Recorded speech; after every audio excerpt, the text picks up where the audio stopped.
All right, I'm ready for another one. I'm looking over my notes here from a recent talk I did to a group of animal activists, and a lot of them had different faiths.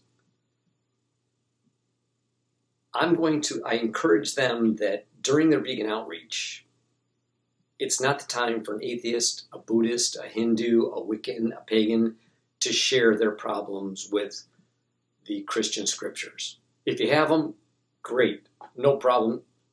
But if you want to fight those, do it with them when you're at church or something like that. If you have the opportunity to share veganism with a Christian, keep your eye on the target at that moment. You're there for the animals, not for you to prove you're right.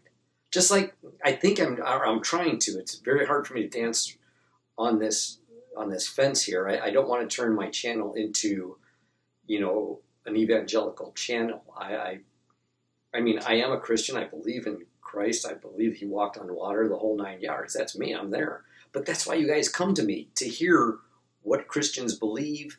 And since I'm also a vegan, I can show you how to work within what we Christians believe, and hopefully not really offend them, but get them to at least respond to the vegan message while using the Bible that they trust in. Every time you offer to them you're of another faith, you're just adding another obstacle in the way of getting to the vegan message. Let me give you an example. If you are a Buddhist, there's a lot of wonderful mantras in Buddhism that are just, they'll work with Christianity, the peace, the love, the kindness, do no harm type. There's so many great things in there. But most Christians, if you talk to them and say, oh, I'm not a Christian, I'm a Buddhist, right away their brain is going to block you out because they've been taught that Buddhism means, it doesn't mean all those peaceful things like I just mentioned. They're going to hear, their brain is going to trigger off response like, oh, you pray to some golden idol with a big belly, okay? And that's idol worship. Automatically, you're shutting the door. If you tell them you're an atheist, so many of them are going to think you're a devil worshiper. Now, I know atheism is a lack of belief. They don't believe in a God or a devil, but most Christians don't really grasp that.